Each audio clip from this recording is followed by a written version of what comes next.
नमस्कार दोस्तों, आप देख रहे हैं स्टडी विद प्रेम और मैं हूं आपका प्रेम। आज की इस वीडियो में हम कक्षा 10वीं के इतिहास के फर्स्ट चैप्टर यानी यूरोप में राष्ट्रवाद के बारे में एकदम आसान भाषा में जानकारी देने वाले हैं। अगर आपको इतिहास पढ़ना कठिन लगता है या इतिहास के कोई भी चैप्टर के या टॉपिक के क्वेश्चंस या मतलब उस टॉपिक के बारे में समझ में नहीं आता या क्वेश्चन याद नहीं रहते तो इस वीडियो को अंत तक ज़रूर देखें।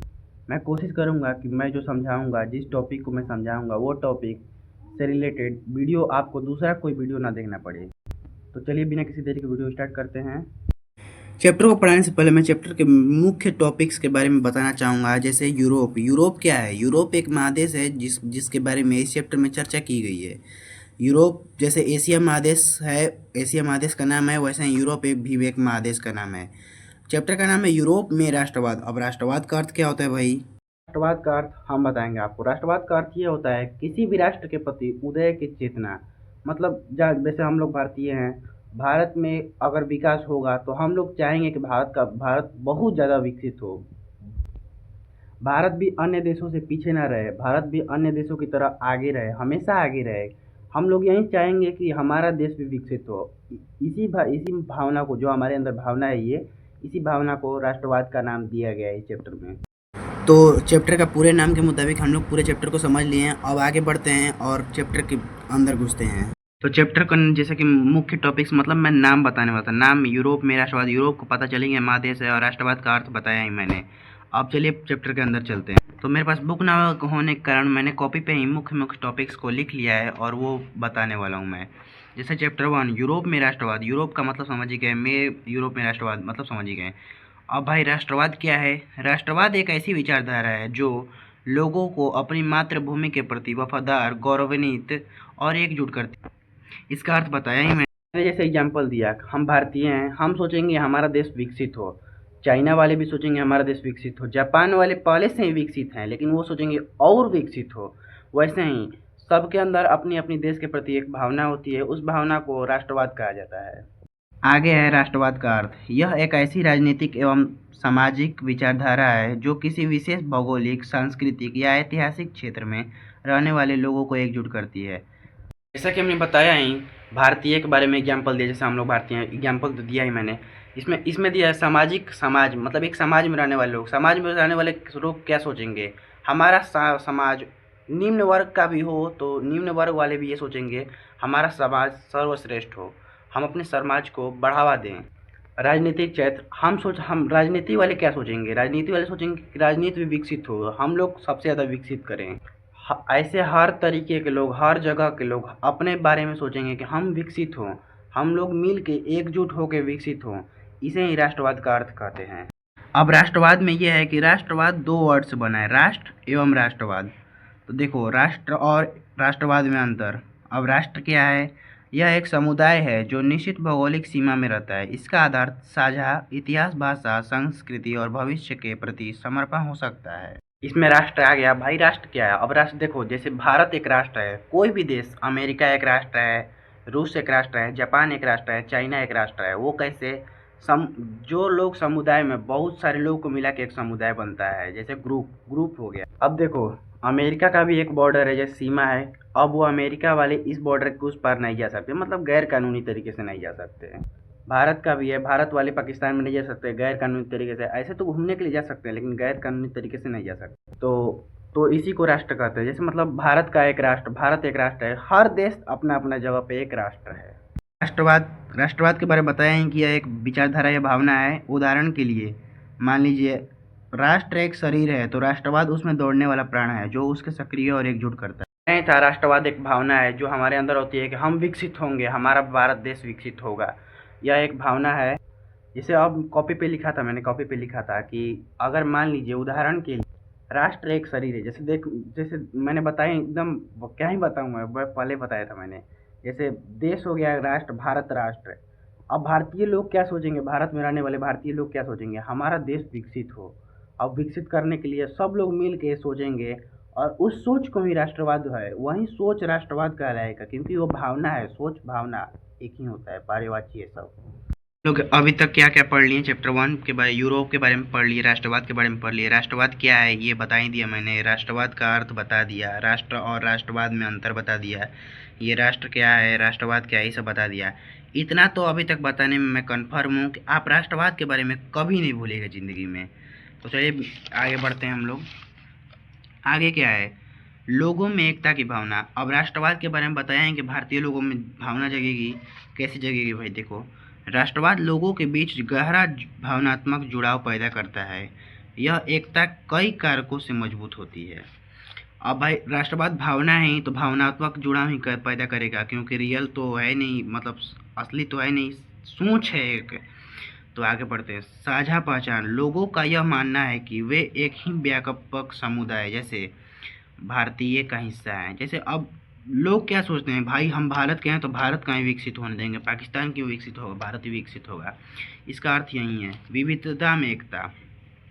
विभिन्न भाषाओं, धर्मों और जातियों के बावजूद राष्ट्र के प्रति निष्ठा लोगों में एक साथ ही लाती है। अब इसका अर्थ यह है, जैसे मतलब विभिन्न भाषा, इंडिया में तो मतलब पूरे देश में बहुत सारी भाषाएं हैं, धर्म भी बहुत सारे हैं, जाति भी बहुत सारे हैं, लेकिन तब पर भी अभी राष्ट्र के प्रति कुछ कुछ लोगों को जैसे जाति प्रथा में विश्वास रखते हैं, लेकिन बहुत 90-99% लोग इस भाषा में नहीं रखते हैं। इसके कारण भारत देश भी धीरे धीरे करके विकसित हो रहा है। आगे बढ़ते हैं। साझा लक्ष्य। संकट या निर्माण के समय सभी नागरिक अपने व्यक्तिगत स्वार्थों को त्याग कर राष्ट्र की भलाई के लिए एक हो जाते हैं। अब इसका अर्थ यह है कि सब लोग, जब भारत पे संकट आता है, भारत का कोई निर्माण होता है, कुछ भी मतलब होता है, तो सभी नागरिक, भारत के सभी लोग मिल के भारत के संकट या निर्माण को टालने में, संकट टालने या निर्माण करने में सभी लोग एकजुट होकर, मुस्लिम हो, हिंदू हो, कोई भी धर्म से हो, कोई भी समाज से हो, छोटे वर्ग से हो, बड़े वर्ग से हो, जातियों से हो, कोई भी जाति से हो, बस वो भारतीय होना चाहिए। वो लोग साझा लक्ष्य, मतलब एक लक्ष्य के लिए साथ में जुट जाते हैं। आशा करता हूँ अभी तक मैंने जितना भी पढ़ाया होगा वो सब आपको समझ में आया होगा। अभी मैंने क्या पढ़ाया? लोगों में एकता की भावना। अब देखो, राष्ट्रवाद तो एक ऐसी भावना ही है कि हम सबको मिला देती है एक समय। जब मान लो भारत पे कोई संकट आएगा, तो क्या तुम लोग या हम लोग या आप सब लोग, देश के सभी नागरिक मिल के अपने भारत देश के संकट को टालने में मदद करेंगे या नहीं करेंगे? 100% करेंगे। यही है राष्ट्रवाद की, लोगों में एकता की भावना। लोग उस वक्त, अभी तो हिंदू मुस्लिम करके लड़ रहे हैं सब, लेकिन जब भारत देश पे मतलब संकट आएगा तो सब टालने के लिए सब एक हो जाएंगे, एकजुट होकर सब लड़ाई लड़ेंगे। लोगों इसी इसी की वजह से लोगों में एकता की भावना जग जाती है। इसका अर्थ यही था। अब आगे चलते हैं। आगे क्या भाई? आगे राष्ट्रवाद के विकास में सहायक तत्व। राष्ट्रवाद के विकास कैसे हुआ?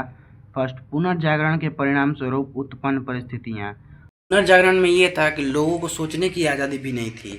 अब पुनर्जागरण से ये हुआ कि मतलब लोगों को नई नई सोचने की आज़ादी मिली, और वो लोग पुराने नियमों और अंधविश्वास पर सवाल उठाने लगे कि भाई ये पुराने नियम क्या हैं।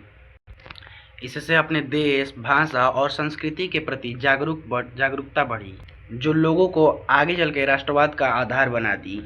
फर्स्ट आप लोगों ने समझ लिया। सेकंड, फ्रांसीसी क्रांति का आदर्श। 1789 में फ्रांसीसी क्रांति हुआ था, जिसका नारा था एक स्वतंत्रता, समानता, बंधुत्व। रुकिए, उसके बारे में बताते हैं। 1789 की फ्रांसीसी क्रांति ने समानता, स्वतंत्रता और बंधुत्व का संदेश दिया, इससे पहले जो पुनर्जागरण हुआ था, इसने लोगों को सोचने के प्रति एक आज़ादी दी थी।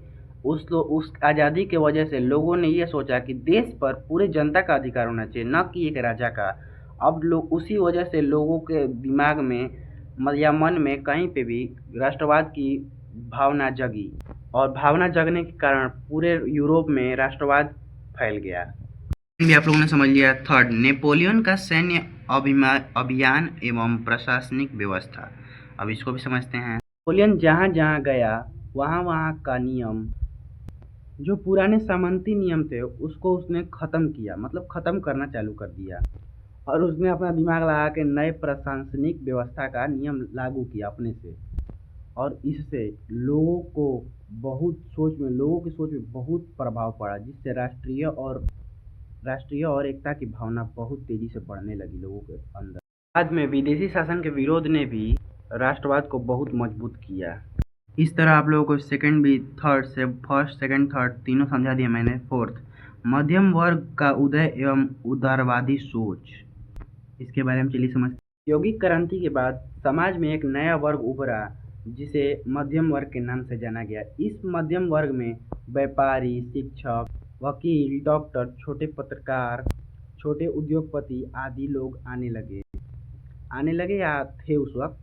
उसी में था एवं करके उदारवादी सोच।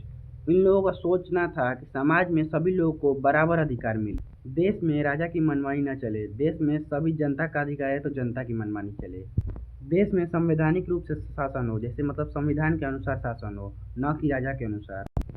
लोगों को बोलने, लिखने, पढ़ने और विचार करने की स्वतंत्रता मिले, व्यापार और उद्योग पर आवश्यक रोक टोक न मिले।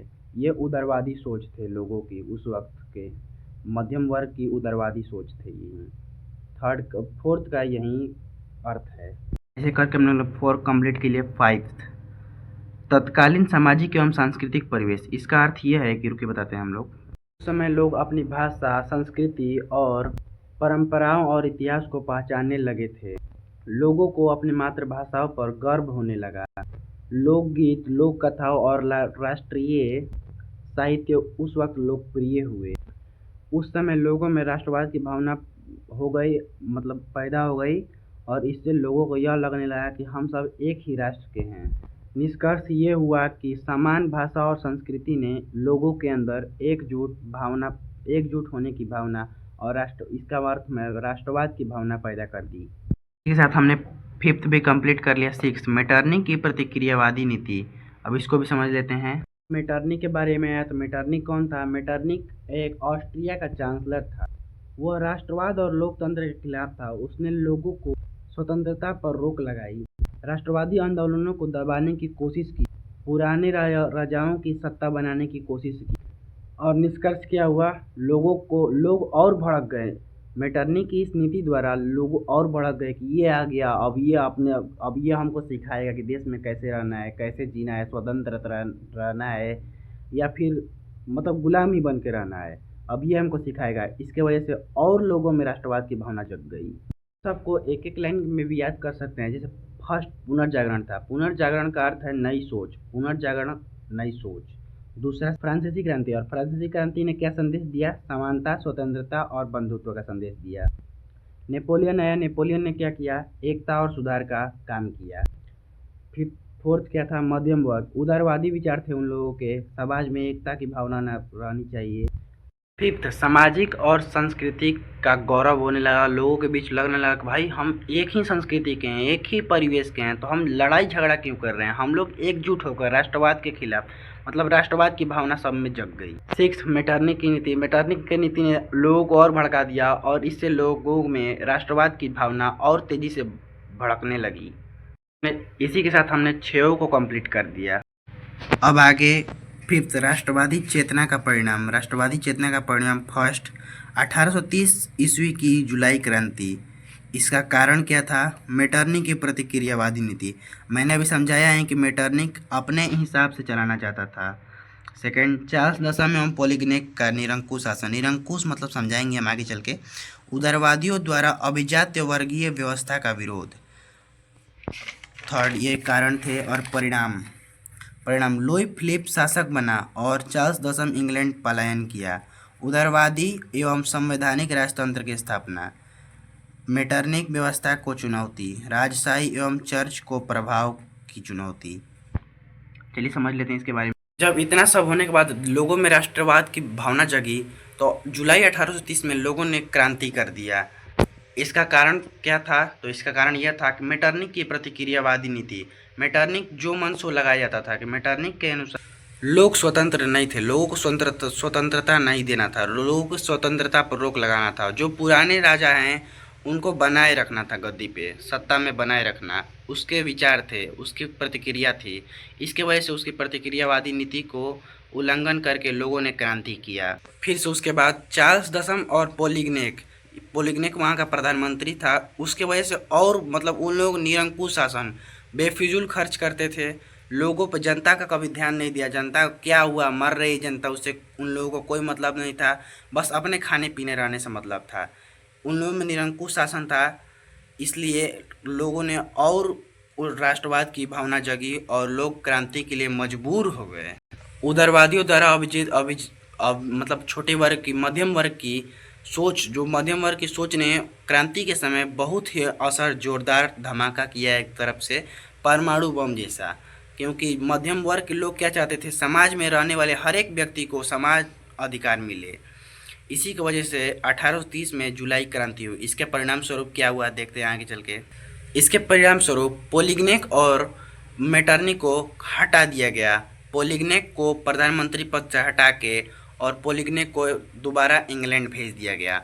और इसके पश्चात लुई फिलिप वहाँ का शासक बना।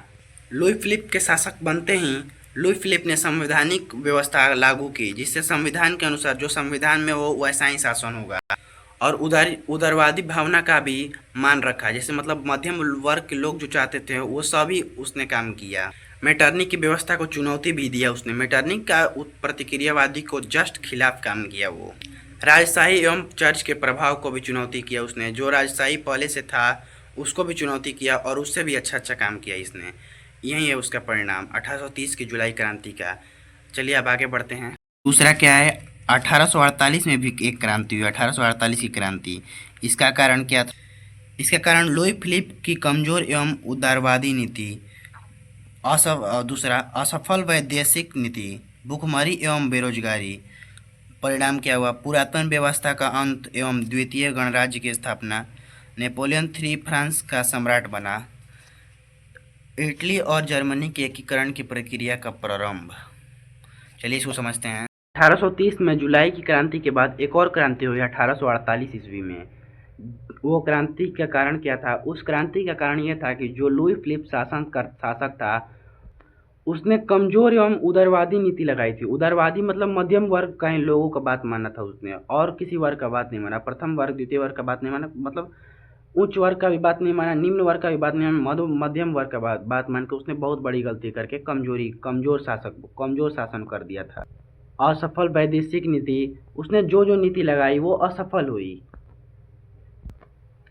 उसकी शासन में भूखमरी जैसी प्रॉब्लम आने लगी, बेरोजगारी बढ़ गई, भूखमरी बढ़ गया। इसके वजह से लोगों ने मिल के एक साथ जुट कर, पहले से ही राष्ट्रवाद की नीति हो गई थी। 1830 में क्रांति भी किया था उन्होंने, और क्रांति के फलस्वरूप लुई फिलिप एक अच्छा शासक बना था।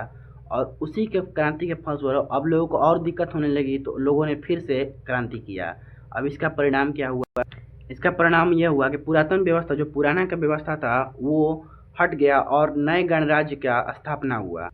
नए गणराज्य मतलब द्वितीय गणराज्य का स्थापना हुआ। नेपोलियन III फ्रांस का सम्राट बना उस वक्त। परिणाम स्वरूप इटली और जर्मनी का एकीकरण। इसके परिणाम स्वरूप 1848 के ईस्वी के क्रांति के परिणाम स्वरूप इटली और जर्मनी का एकीकरण मतलब एकजुट होना। इटली में भी पहले, मतलब जैसे भारत पे कैसे अंग्रेजों ने शासन किया था, इटली और जर्मनी भी उपनिवेश थे, और ये लोग भी क्रांति करना चाहते थे, और इन लोग क्रांति करने के लिए एक एकीकरण के लिए प्रक्रिया शुरू कर दी। अब चलिए आगे पढ़ते हैं। बहुत गर्मी है इधर बिहार साइड। चलिए आगे पढ़ते हैं। अगला टॉपिक क्या है? इटली का एकीकरण। इटली भी एक देश है। इटली का एकीकरण मतलब सबको एक साथ एकत्रित करना है। इसको राष्ट्रवाद जो भावना है, अब जो हम लोग राष्ट्रवाद पढ़ा वो भावना थी, और ये एकीकरण मतलब एकजुट करवाना है। करवा के, जैसे मतलब भारत 200 वर्षों तक अंग्रेज का गुलाम रहा और अंग्रेज का उपनिवेश रहा, वैसे ही इटली भी उपनिवेश था। लेकिन अब इटली वाले लोग इटली का एकीकरण हुआ तो इटली आज़ाद हुआ। तो इटली का एकीकरण कैसे हुआ, इसको अगली वीडियो में देखेंगे। तब तक अगर आप पसंद आया होगा इस वीडियो को तो एक लाइक जरूर से जरूर करें, और अगर आपको हमारा पढ़ाया हुआ स्टाइल मतलब शैली अच्छा लगा हो तो एक सब्सक्राइब भी जरूर कर दें। तब तक के लिए थैंक्स फॉर वॉचिंग। मिलते हैं अगली वीडियो यानी पार्ट 2। चैप्टर 1 का ही पार्ट 2। अभी चैप्टर 1 बहुत ज़्यादा है, क्वेश्चन आंसर्स भी लिखवाएंगे, MCQ भी करवाएंगे, मतलब लॉन्ग, दीर्घ, शॉर्ट, वेरी शॉर्ट सब करवाएंगे। इसके लिए चैनल को सब्सक्राइब करके रखिए, कभी भी वीडियो डाल सकता है, क्योंकि अभी नए यूट्यूबर हैं तो हमारा टाइम फिक्स नहीं है। तब तक के लिए मिलते हैं अगली वीडियो। Thanks for watching.